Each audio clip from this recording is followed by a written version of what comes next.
जय श्री ओम नमः सिद्धेभ्यः नमः श्रीवर्धमानाय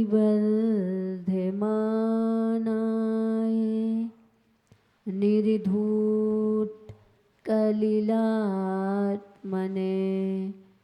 सालोकानां त्रलोकानां यद विद्या दर्पणायते यद विद्या दर्पणायते यद विद्या दर्पणायते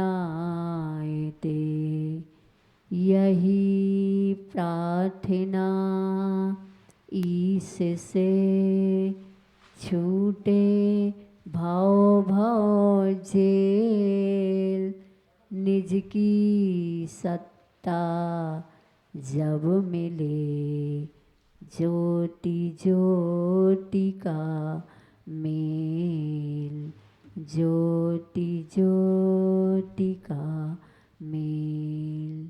पंच परमेष्टि भगवंतों की श्री कुंडलपुर के बड़े बाबा की चंद्रगिरी तीर्थ के 1008 श्री चंद्र प्रभु भगवान की विश्व शंकर चिंतामणि पार्श्वनाथ भगवान की भगवान महावीर स्वामी की संत शिरोमणि आचार्य भगवंत गुरुदेव श्री विद्यासागर जी महाराज जी की गुरुनाम गुरु श्री ज्ञान सागर जी महाराज जी की आचार्य भगवान श्री समय सागर जी महाराज जी की 3,9 करोड़ मुनि राज्यों की अहिंसामयी विश्व धर्म की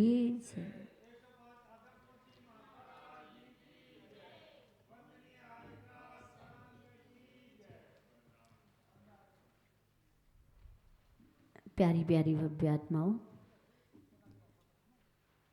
गुरु वैष्णव भक्ति निर्झर के संदर्भ में प्रतिदिन की भांति प्रशांत रूपाय दिगंबराय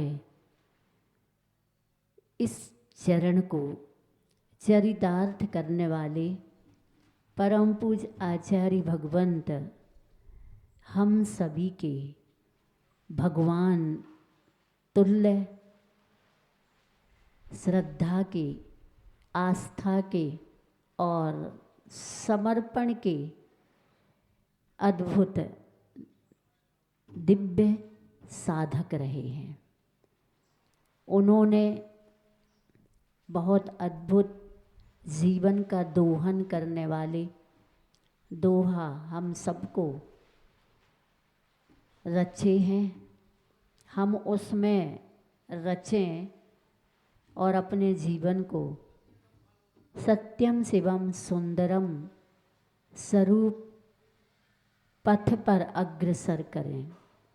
ऐसी भावना के साथ बिना भीति बिचिरूं सदा वन में ज्यों मृगराज ध्यान धरूं परमात्म का निश्चल हो गिरिराज।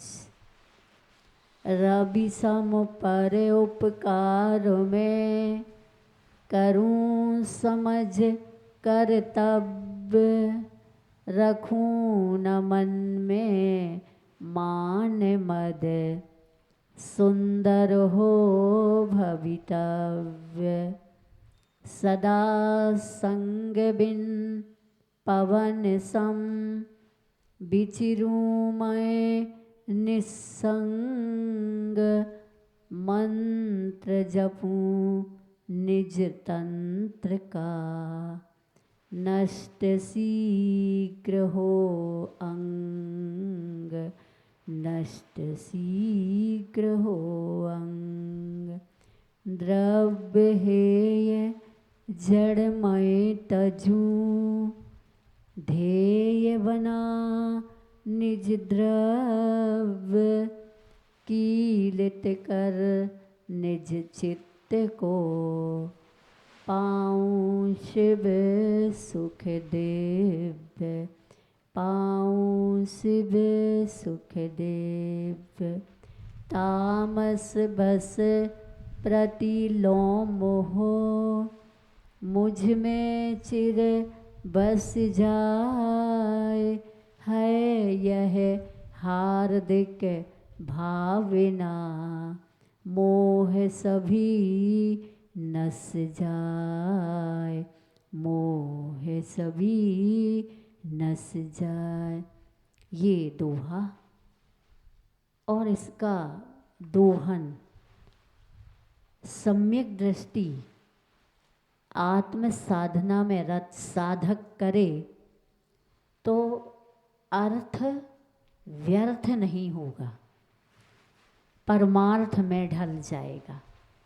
और अगर बिना सम्यक दर्शन के आत्म साधना के साधक बिना बने बिना अगर इनको पढ़ता है तो अर्थ भी निकाल देगा, लेकिन इस अर्थ से कहीं संसार का अर्थ ना प्राप्त करने लग जाए। क्योंकि आचार्य भगवान कहते हैं कि हमने अध्यात्म ग्रंथ भी पढ़े, सिद्धांत ग्रंथ भी पढ़े, चारों अनुयोग पढ़े। आचार्य जी ने कहा चारों अनुयोग पढ़ो, प्रथमानुयोग भी पढ़ो, द्रव्यानुयोग भी पढ़ो, करणानुयोग भी पढ़ो, चरणानुयोग भी पढ़ो। और इनको पढ़ने के बाद सर्वोपयोगी जीवन का अगर दृष्टिकोण नहीं पड़ा तो सारा अर्थ व्यर्थ हो जाएगा। सारे अनुयोग दृष्टिकोण पर आधारित हैं। दृष्टि तो सबके पास है, लेकिन दृष्टिकोण ये महत्वपूर्ण है। और दृष्टिकोण का अद्भुत अलौकिक फायदा सम्यक दृष्टि उठाता है। इसके अगेंस्ट सम्यक दर्शन के जो अगेंस्ट दृष्टिकोण वाला होता है, आचार्य का कहना है कि उसका जीवन का ध्येय मतलब का होता है। तो साधक भी मतलबी का होता है, मतलबी होता है। जहाँ आत्म तत्व का लाभ मिले वो कार्य करने में रुचि रखता है। तो मिथ्या दृष्टि संसार के प्रयोजन जो हमें इष्ट हैं उनका फायदा हो तो वो अपना दृष्टिकोण वैसा ही बनाता है, जैसा दृष्टिकोण बनता है, अर्थात जैसा मौका वैसा काम करता है। हर कोई मिथ्या दृष्टि भी बाहर के प्रयोजन में बाहर धो खोजता है और सम्यक दृष्टि आत्म तत्व को प्रयोजन भूत बना करके अंतरंग में डूबता है। तो ये अद्भुत दोहा इसी अर्थ को लेके है कि बिना भीति बिछरूं सदा, वन में ज्यों मृगराज। बिना भय के विचरण करें, कोई भी भय नहीं, 7 प्रकार के भय नहीं होना चाहिए। तब जैसे मृगराज वन में, किसका भय उसको, किसी का भी भय नहीं है और विचरण करता है एकाकी वन में। ऐसे ही मुनि मृग की तरह, मृगराज की तरह कहाँ विचरण करते, आत्म तत्व में विचरण करते बिना भय के। और बाहर भी कोई भय नहीं, 7 प्रकार की। ध्यान धरूं परमात्मा का, और परमात्मा का ध्यान कैसा करूं, जैसे निश्चल गिरिराज। ये पहाड़ ये पर्वत कैसे हैं, चलायमान नहीं है, ये कैसे निश्चल हैं, अकंप हैं। ऐसे हम परमात्मा का ध्यान करें। अभी तो हमारा मन शरीर ना हिले, हम शरीर को नहीं भी हिलाते, लेकिन मन तो क्या सबसे अधिक शरीर कहता बस, क्या शरीर कहते है बस, मन कहता अभी कैसे बस, बस चले तो टनोटन, मनोमन टनोटन ले जाए। अच्छे से कहते अगर इसका बस चले ना, अभी तो गले में सोने की चेन कितने तोले की है, तोला कभी तोली है, उसको क्या तोलना। लेकिन अगर कहीं कोई 100 किलो की भी चेन अगर आपके गले में पहनाने को तैयार हैं तो गला यूं सीधा कर देंगे, पहन लेगा, वजन समझ में नहीं आएगा। क्या वजन समझ में नहीं आएगा। आचार्य जी के देशना के गवाक्ष से आचार्य जी का कहना है, हम यही तो आपको कहना चाहते, एक छोटा सा पत्थर सरोवर में फेंकने पर डूब जाता है और एक बड़ी लकड़ी का पटिया डूबता नहीं है, वो तैरता है। क्या विशेषता है, पत्थर में भारीपन है। और छोटे से पत्थर, एक छोटा सा भी कंकड़ डालोगे तो वो तैरेगा नहीं, लेकिन बड़ा पटिया भी डालोगे तो वो तैर जाएगा। आचार्य जी का कहना है ये भार सहित है और ये भार रहित है। आचार्य जी का कहना है कि पत्थर की तरह भारी इच्छाएं, भारी आकांक्षाएं, और ये आकांक्षाएं ही अपना जीवन है। जब ऐसा भार उपयोग और योग में आ जाता है तो पत्थर की तरह मिथ्या दृष्टि संसार में डूब जाता है।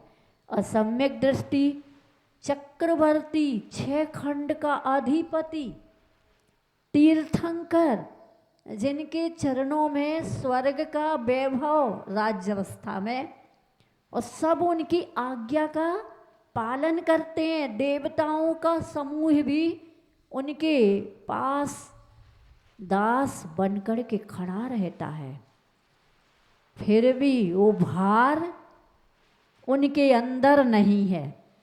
पत्थर के अंदर, एक छोटे से कंकड़ के अंदर वो भार समाया है, इसलिए डूबता है।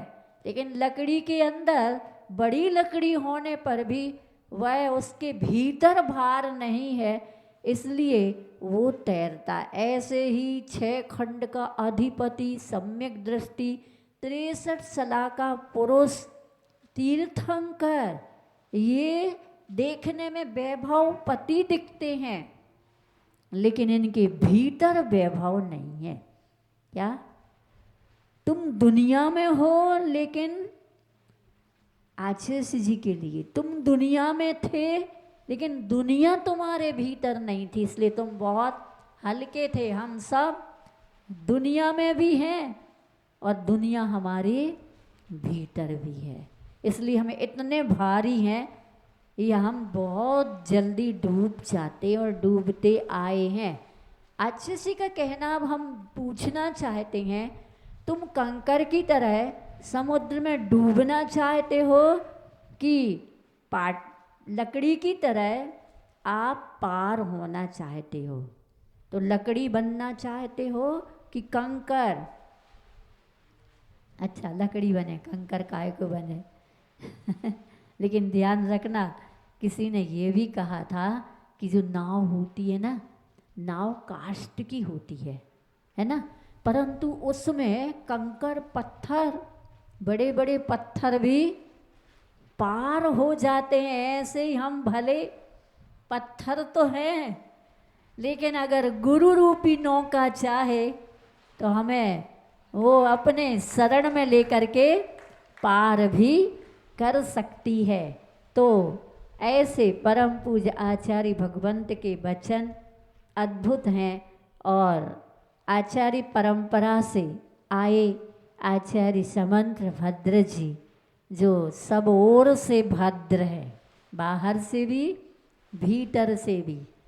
एक एक आत्मा के प्रदेश, आत्मा के अनंत अनंत गुण और एक एक प्रदेश के अनंत अनंत अविभाग प्रतिक्षेप, सब कुछ उनका कैसा है? भद्र है। और हम सबका मन एक सेकंड को मंदिर में होता है, भद्र होने को ही होता है कि छोटा सा निमित्त मिला तो हम अभद्र हो गए। कहने का मतलब मकसद ये है कि स्वामी समंत भद्र जी बड़ी परीक्षा में भी भस्मक व्याधि हो गई थी उनको, तो भी वो कैसे रहे? गुरु आज्ञा मिली, मुनि पद छोड़ के भस्मक व्याधि को, रोग को निवारित करो। कैसे भी कहाँ करें? कौन खिलाएगा इतना? कितना खिलाएगा? जहां से भी तुम्हारी पूर्ण हो सके वहां से करो। तब कहाँ पहुंचे?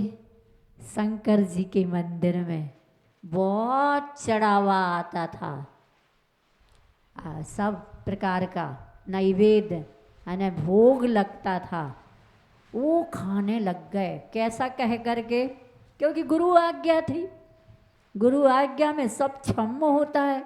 सम्यक दर्शन नष्ट नहीं हुआ, चारित्र से उन्होंने अपने को स्खलित गुरु आज्ञा से किया। उन्होंने तो संलेखना मांगी थी, लेकिन गुरु ने कहा नहीं समंत्रभद्र, तुम्हारे द्वारा बहुत धर्म प्रभावना होनी है, तुम धर्म प्रभावना की एक अद्भुत मसाल और मिसाल हो, इसलिए तुम्हें समाधि नहीं, तुम्हें इस भस्मक व्याधि को ठीक करने का जैसे भी उपाय हो वैसा करो। और करने लग गए। उन्होंने क्या कहा? आपके भगवान क्या खाते हैं? कुछ भी? बोले नहीं खाते हैं, हम खिला सकते हैं। तो खिलाओ। बोले ऐसे नहीं, तुम सब बाहर जाओ, तुम सब बाहर जाओ और हम अकेले में दरवाज़ा बंद करके खिलाएंगे। तो कौन विश्वास करेगा? क्योंकि इतना भोग चढ़ता था। और जब भगवान खाने लग गए मतलब उनके द्वारा, तो वो लोगों ने और आस्था बढ़ी और दुगना दुगना रखने लग गए। जब भस्मक व्याधि समन हुई होने लगी तो बचने लग गया। तो लोगों ने कहा ये अब बचने क्यों लग गया? अब क्या कहते? तो किसी ने कहा नहीं, वो क्या भगवान की भी भूख पूर्ण हो चुकी है, अब कम कम, क्योंकि उनको हमने जितना खिलाना था वो जितना खाते उतना खिला देता हूँ। नहीं, कुछ भी रहस्य। और किसी ने झरोके से झांक करके देखा भगवान कहाँ खाते हैं। ये होनहार भगवान, भविष्य के तीर्थंकर, समंत भद्र जी को कहते हैं भविष्य के तीर्थंकर बनने वाले, इन्होंने ये खा रहे। उसने सब में बता दिया। आ गया राजा, क्या है ये? तुम खाते थे? बोले हाँ। तो तुम कौन हो?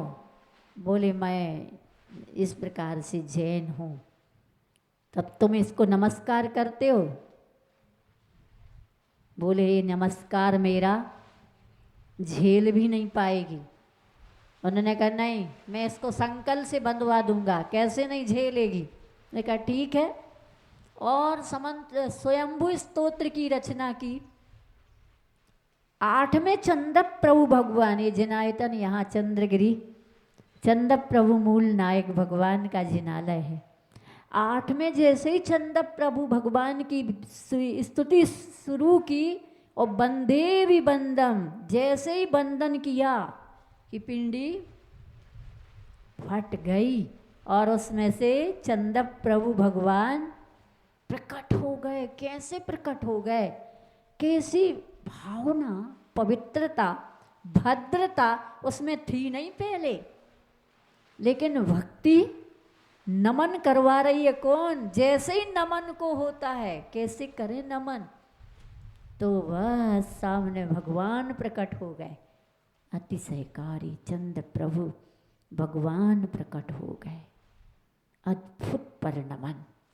इंसान भगवान नहीं बन पाता है, लेकिन इस संसार में ऐसी ऐसी पौद्गलिक वर्गणाएं हैं जो देखो ना, 3 लोक में कृत्रिम तो मनुष्य बनाता है, लेकिन अकृत्रिम जिनबिंब जिनालय कौन बनाता है उनको? जो किसी के द्वारा नहीं बने हैं, नहीं बनाए जाते हैं, अपने आप वो वर्गणाएं कैसे नख सिख अपने आकार, ऐसा नहीं कि आकार बेडोल हो जाए, सुडोल सुंदर, आंखें इतनी बड़ी और तीखी नुकीली, भौएं भी अच्छी सुंदर, ऐसे कोई मेकअप करा करके ब्यूटी पार्लर से आ रहा, मेकअप क्या, उनका तो मेकअप उनकी साधना, और वही उनकी साधना ब्यूटी पार्लर,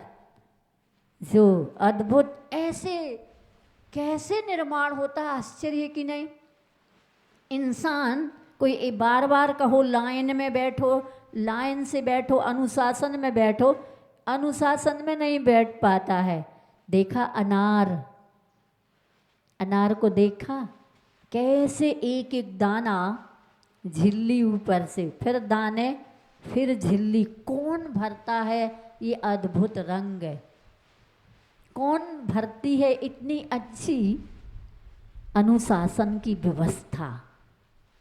कहना होगा ये ऐसा उनका नाम कर्म है जो ऑटोमेटिक कर्म की व्यवस्था से होता है, लेकिन उनमें तो कौन कौन वर्गणाओं को प्रशिक्षित कर रहा है। वर्गणाएं तो अचेतन है, स्पर्श रस गंध बड़ वाली, लेकिन अजीब है। तो अच्छे से कहते इसलिए तुम कुछ बना लो तो बहुत आश्चर्य मत करना, तुमसे कुछ अच्छा बन जाए, अच्छा हो जाए तो घमंड मत करना। वो देखो ना वर्गणाएं अपने आप सुंदर मंदिर बन जाता है, सुंदर हीरे की, मोतियों की, रत्नों की प्रतिमाएं बन जाती, और कितनी 500 धनुष की। देवता उन्हीं का दर्शन करने जाते, नंदीश्वर दीप जाते, और भी विधि क्षेत्र जाते हैं, और भी जगह जगह पर जिनालय जिनबिंब है। तो ये कैसे होता है, इंसान कैसे भगवान बन सकता है वैसा वाला, उनसे भी अद्भुत, क्योंकि साक्षात अरहंत भगवान जो विदेह क्षेत्र में आज अभी विराजमान है, 500 धनुष की अवगाहना वाले। और जैसे वो कहते ना कि कोटि शशि भानि धुति तेज छिप जाते है, महावैराग परिणाम तरस, उन अकृत्रिम चैत्र जिन बिंब को देख करके और इन साक्षात जिन बिंब को देख करके भी अद्भुत प्रकाश पुंज, आंखें चौंधियाती नहीं है, साक्षात खुली। इस सूर्य को देखने से तो आंखें मिलमिलाएंगी, लेकिन उनको देखने से आंखें धन्य धन्य अद्भुत, भूतो न भविष्यति, ऐसा दर्शन करके सम्यक दर्शन प्राप्त कर लेते हैं। तो कौन सम्यक दर्शन को प्राप्त कर सकता है? तो कल आपने रत्नकरंडक श्रावकाचार में चारित्र अधिकार में श्रावकों के चारित्र में परिग्रह परिमाण अणुव्रत का आपने लक्षण सुना था, जिसमें कहा गया था कि जो 10 प्रकार का बाह्य परिग्रह है उसका प्रमाण सीमा आपने बनाई है, और इसके बाद उससे अधिक के लिए निष्प्रहता होती है, निरीहता के साथ उसको उसके प्रति लालसा नहीं रखता है, इच्छा नहीं रखता है। यही परिमित परिग्रह अर्थात परिग्रह परिमाण अणुव्रत और इच्छा परिमाण क्या कहा गया है? इसे इच्छा प्रमाण कहा गया। चक्रवर्ती 96,000 रानियों में भी और 14 रत्नों में, कोड़ 18 घोड़े छोड़े, 84 लाख हाथी और 6 खंड का अधिपति, फिर भी स्वामित्व भाव नहीं रहता, कर्तव्य भाव।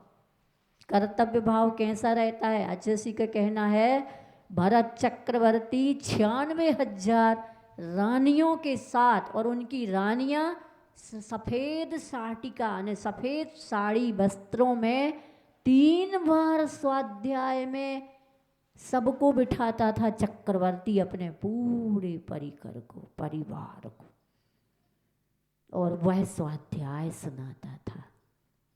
ऐसा नहीं कि अब इतना सारा है तो हाय हाय करे, उस हाय हाय में भी त्रिकाल स्वाध्याय और तीनों संध्याओं में और पूजन अभिषेक में वह हाय कहता था, मैं आत्मा हूँ, मेरा अस्तित्व है, तेरा भी अस्तित्व है, लेकिन ये मेरे अपने परिग्रह नहीं हो सकते हैं, मेरे अपने नहीं हो सकते हैं। ये सब पुद्गल का परिणमन है, ये शरीर से जुड़े हुए भोग योग और संयोग हैं। इसमें मुझे मूर्छा भाव नहीं करना है। आत्म तत्व हमेशा उनके दृष्टिकोण में रहता था। इसलिए आचार्य ने कहा, समंत्र भद्र जी को ध्यान से सुनो।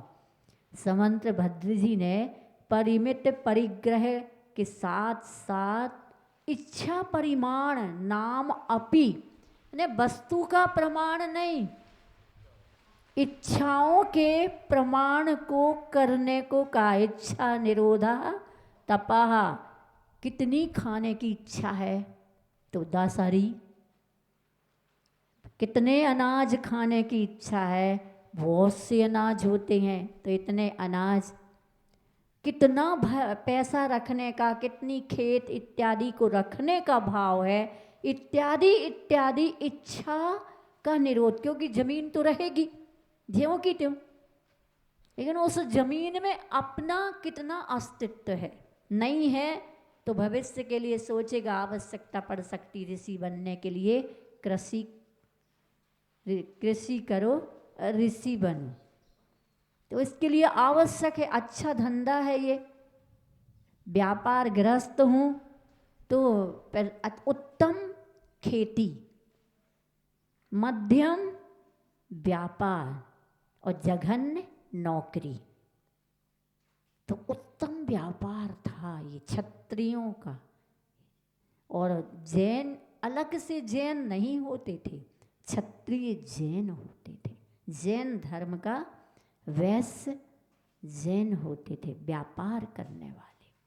इस प्रकार से उनकी इच्छाएं कैसी होती थी, अधिकतम देते ही रहते थे, देते रहते थे, और कम उपयोग में, अपने उपयोग में कम से कम करते थे। इस तरह से उनका पलता था। आज तो क्या है, तो अपन अतिचार से सुनेंगे कि किस प्रकार से अतिचार लग सकते हैं। इस परिग्रह परिमाण अणुव्रत में अति बाह्य नाति संग्रह, अति बाह्य नाति संग्रह, विस्मय लोभाति भार वह नानी, परिमित परिग्रहस् विक्षेपाः पंचलक्ष्यन्ते, परिमित परिग्रहस् विक्षेपाः पंचलक्ष्यन्ते।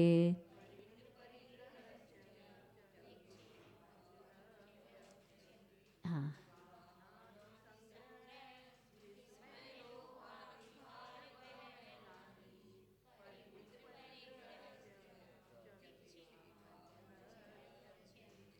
हाँ, अति वाहन, अति संग्रह, विस्मय लोभ, अति भार बहनानी, परिमित परिग्रहश्च विक्षेपाः पंचलक्ष्यन्ते। अति वाहन अर्थात आवश्यकता से अधिक वाहनों को रखना। कहते ना, पड़ोसी की जलाओ जान, अपनी बनाओ शान। लोन लेके भी इससे क्या होगा, बहुत वाहन होंगे तो पड़ोसी सोचेगा भैया इनकी यहाँ तो एक एक सदस्य की अच्छी बढ़िया कंपनी के अलग अलग कितने वाहन हैं, प्रतिदिन एक, आज जो कपड़े पहने वो कल नहीं पहनते, आज जो चप्पल पहनी वो कल नहीं पहनते। और ऐसा भी धन है कि हीरे की, सोने की, मोतियों की, भस्म की चाय, 1 लाख 1.25 लाख रुपए कप की चाय पीते हैं। चाय तो देखो तो क्या होता है, ये अति वाहन यानी अधिक वाहनों का संग्रह होना और मतलब आवश्यकता से अधिक वाहनों को रखना और अति संग्रह, अधिक वस्तुओं का संग्रह करना। कपड़े जितनी अच्छी अच्छी कंपनी क्वालिटी के सब खरीद जाओ। अब पहनने के लिए जब सोचो आज वहाँ पार्टी में जाना है, अब एक से एक देखने में ही घंटों लग जाते। ये पहनूं कि ये, तो साड़ियाँ खुद बोलती हैं ये पहन लो, तो कहते हमें पहनो, इसने क्या बिगाड़ा, इसने क्या बिगाड़ा। आजसी का कहना है इस तरह से घंटों घंटों इसमें निकलता है और अंत तो गत्वा किसी को देने का भाव आए तो कौन सी दें, सब तो महंगी महंगी हैं, कौन सा दूँ, सब तो महंगा महंगा है।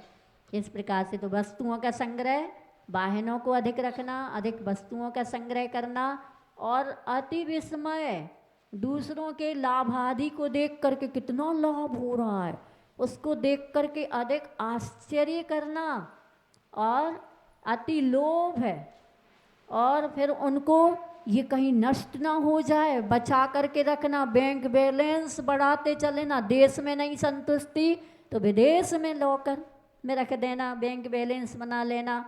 और भार, अति भार बहनानी, यानी घोड़े आदि को या बैल आदि को, जो बैलगाड़ी का ज़माना था तो इनको अधिक शक्ति से, उनकी शक्ति से अधिक उन पर बोझ लादना और उनके द्वारा खेत जुतवाना। अब आज आपके पास बैलगाड़ियाँ तो नहीं है, घोड़े भी शायद अब नहीं है अगर वो खेल तक सीमित हैं, लेकिन अब आपके यहाँ नौकर हैं, नौकर चाकर हैं, इनके लिए अधिक बोझ दे, अरे इनके ऊपर अधिक भार दे देना और वेतन उसके अनुसार नहीं देना, या सामर्थ्य उनकी नहीं है फिर भी वजनदार उनसे सामान उठवाना। इस प्रकार से परिग्रह परिमाण में ये अतिचार लग सकते हैं। किसी को किसी का लाभ देख करके, सुनते हैं कि भगवान महावीर का समूह शरण लगा हुआ था और जहाँ भी अब जगह जगह विचरण भी करता है समूह शरण, तो एक जगह समूह शरण पहुँचा और लगा भगवान महावीर का, सारे बड़े बड़े लोग समूह शरण में दिव्य देशना सुनने गए।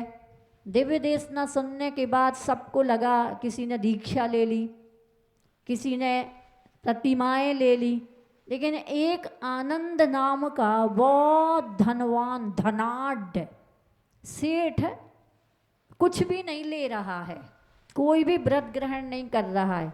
उसको देशना में कहा गया, आनंद तुम अपनी आत्मा का आनंद कब प्राप्त करोगे। उसने कहा भगवान मैं तो मुनि दीक्षा नहीं ले सकता हूँ, क्योंकि इतना वैभव है, इतना वैभव है, मुझे इस वैभव को छोड़ने का भाव नहीं आ रहा है, मुझे तो इस वैभव का आनंद लेने का भाव आ रहा, मैं नहीं छोड़ सकता हूँ। कहते हैं कि मतलब किंवदंती देशना में ऐसा कहा गया, अच्छा तू इतना तो संकल्प कर सकता है कि जितना है उतना ही रखूँगा, इससे आगे नहीं बढ़ाऊँगा। उसने कहा ठीक भगवान ये तो हो सकता है, और वो आ गया संकल्प लेके।